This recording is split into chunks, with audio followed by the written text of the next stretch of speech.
नमस्कार, जी न्यूज पर बिलासपुर प्रदेश भर की तमाम ताज़ा तरीन खबरों के साथ इस वक्त मैं हूं सुमित। खबरों की ओर बढ़ने से पहले नजर डालते हैं आज की हेडलाइंस पर। आप सभी दर्शकों को जी न्यूज परिवार की ओर से छठ पर्व की बहुत बहुत बधाई और शुभकामनाएं।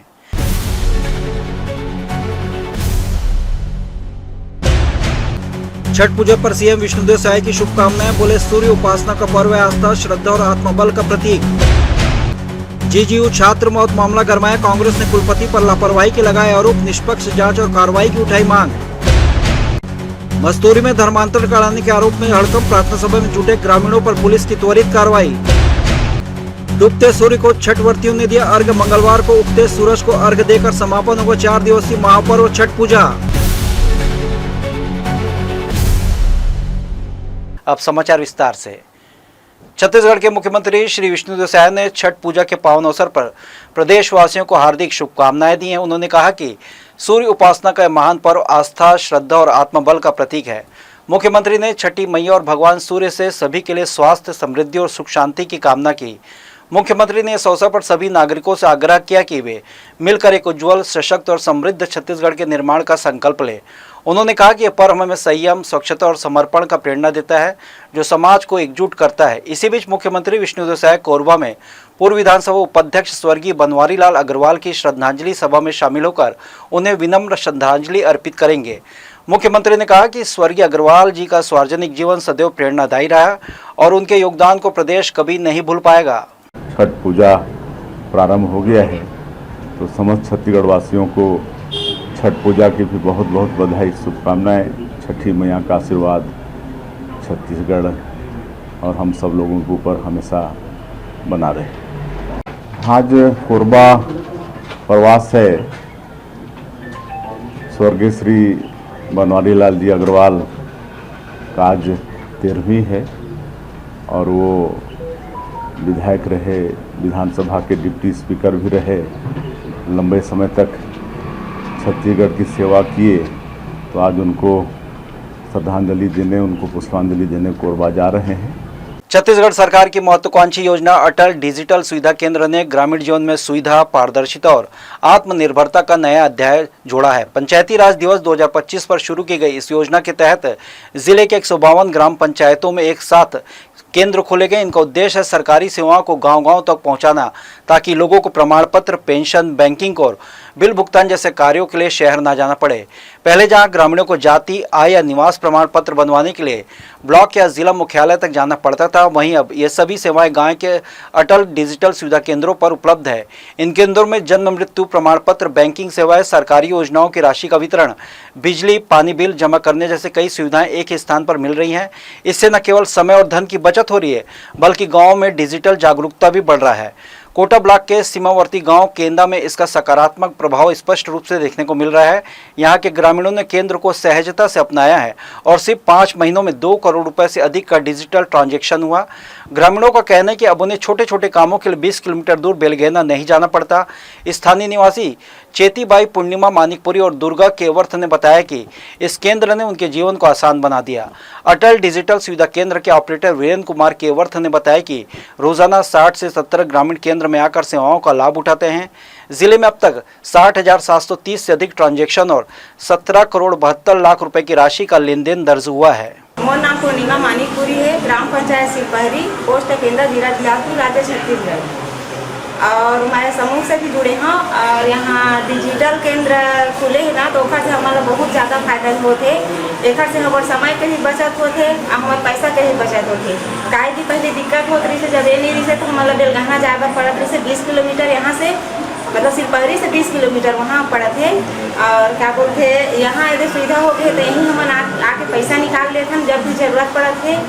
मेरा नाम सुकुंदा है, मैं रहने बिचारपुर से हूँ, ग्राम पंचायत चुरेली। बच्चे लोगों का आधार कार्ड अपडेट करवाने आई हूँ। महतारी वंदना सब पैसा यहाँ निकालने आते हैं और राशन कार्ड में सब नाम सब कटे फटे रहता है, तो उसको जुड़वाने के लिए आए हैं।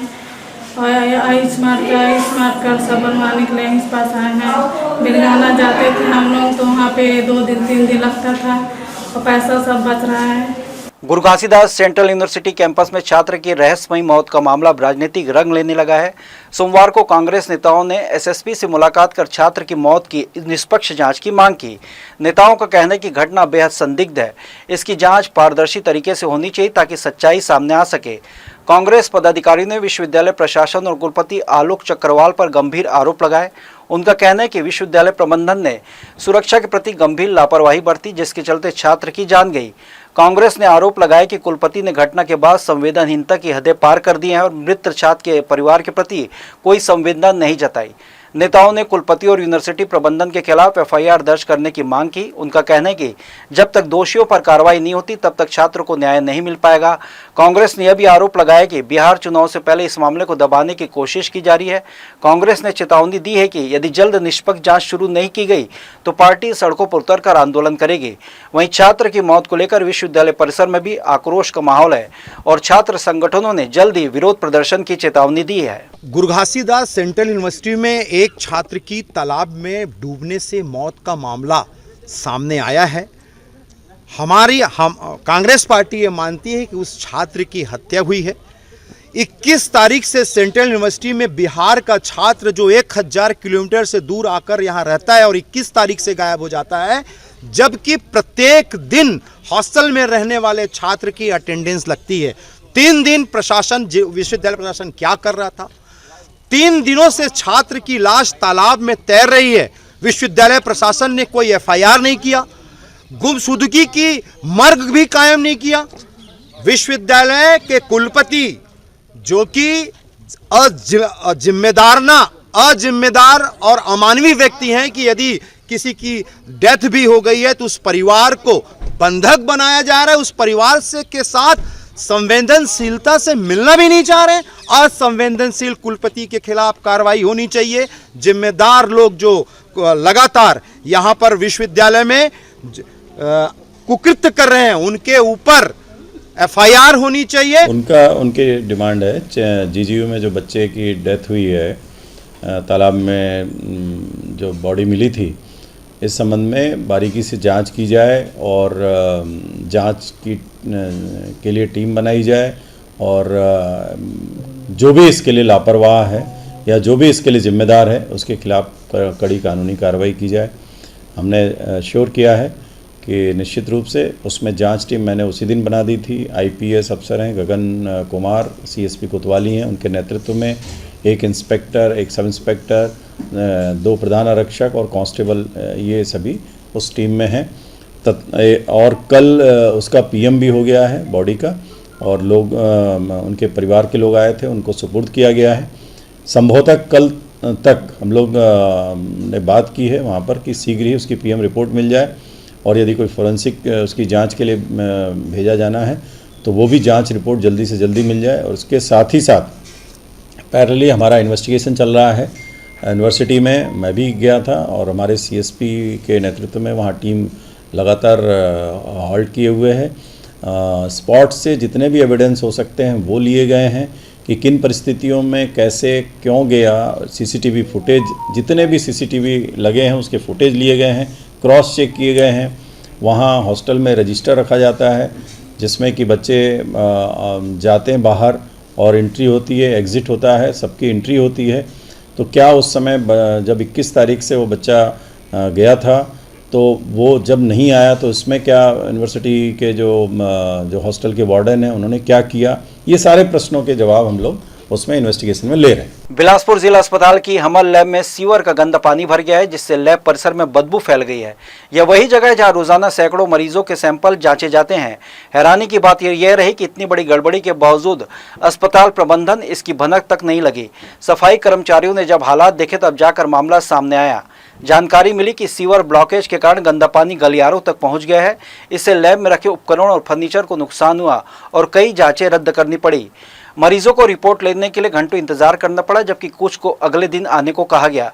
अस्पताल प्रशासन की इस लापरवाही पर सवाल उठ रहे हैं। जिले के वरिष्ठ अधिकारियों ने मामले की जानकारी मिलने के बाद भी कोई कार्रवाई नहीं की।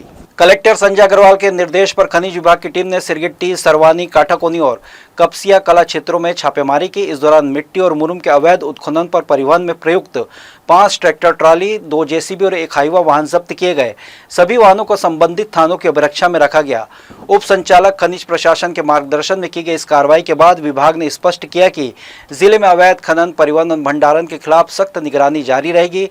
दोषियों के विरुद्ध खनिज नियमों के तहत आगे भी कार्रवाई की जाएगी। 1 नवंबर से अचानकमार टाइगर रिजर्व को पर्यटकों के लिए खोलने की घोषणा हो चुकी है, लेकिन वन विभाग की लापरवाही के कारण अब तक सड़कों की मरम्मत और सफाई का काम अधूरा है।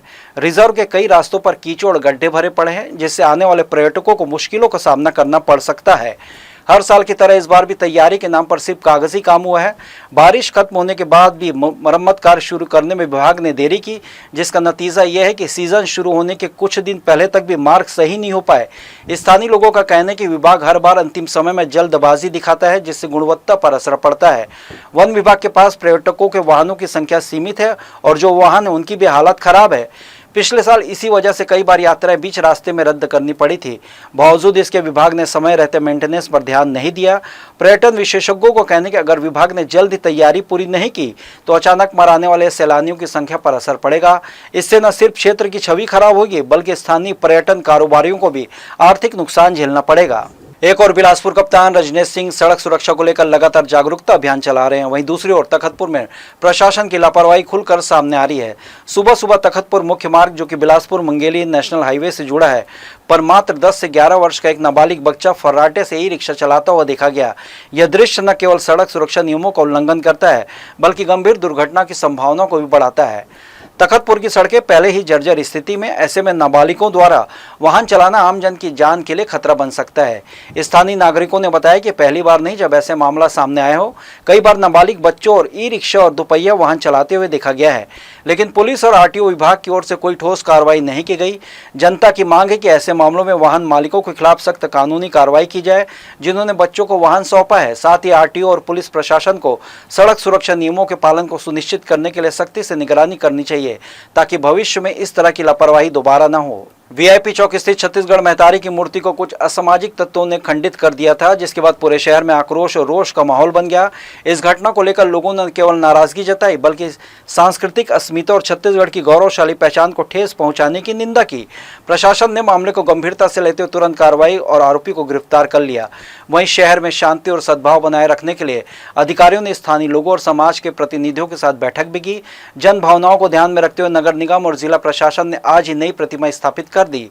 नई छत्तीसगढ़ी महतारी की मूर्ति के स्थापना कार्यक्रम में बड़ी संख्या में स्थानीय नागरिक, जनप्रतिनिधि और सामाजिक संगठन के सदस्य मौजूद रहे। नई प्रतिमा की स्थापना के साथ ही चौक पर फिर से छत्तीसगढ़ की अस्मिता और सम्मान का प्रतीक दृश्य लौट आया है। प्रशासन ने साफ कहा है कि ऐसे असामाजिक कृत्यों को बर्दाश्त नहीं किया जाएगा और प्रदेश की संस्कृति तथा पहचान की रक्षा सर्वोच्च प्राथमिकता है। चौकी सोनक्यारी पुलिस ने बिंद्रा टोली जंगल में 11 नग गोवंशों को तस्करों के चुंगल से सकुशल छुड़ाया। जानकारी के अनुसार तस्कर पिकअप वाहन में गोवंशों को ठूस ठूस कर ले जा रहे थे और जंगल में उतार कर फरार हो गए। घटना की सूचना चौकी सोनक्यारी पुलिस को ग्राम पंडर सिली के कोटवार मुन्ना राम द्वारा मिली थी। पुलिस तत्काल मौके पर पहुंची और सभी 11 गोवंशों को लवारिस हालत में बरामद किया। उनके पैरों में रस्सियां बंधी हुई हैं। पुलिस ने मामला दर्ज कर फरार तस्करों की खोज शुरू कर दी है। मामले में चौकी प्रभारी सहायक उप निरीक्षक वैभव कुमार सिंह, प्रधान आरक्षक विशाल गुप्ता, आरक्षक विमल मिंज और वीरेंद्र तेंदुआ की भूमिका सराहनीय रही। वरिष्ठ पुलिस अधीक्षक शशि मोहन सिंह ने बताया कि जशपुर पुलिस का गौ तस्करी के खिलाफ ऑपरेशन शंखनाद लगातार जारी है और फरार आरोपियों को जल्द गिरफ्तार किया जाएगा। बुलेटिन में खबरें और भी है। वक्त हो चला एक छोटे से ब्रेक का। ब्रेक के बाद हम लौटेंगे जल्दी, आप कहीं मत जाएं।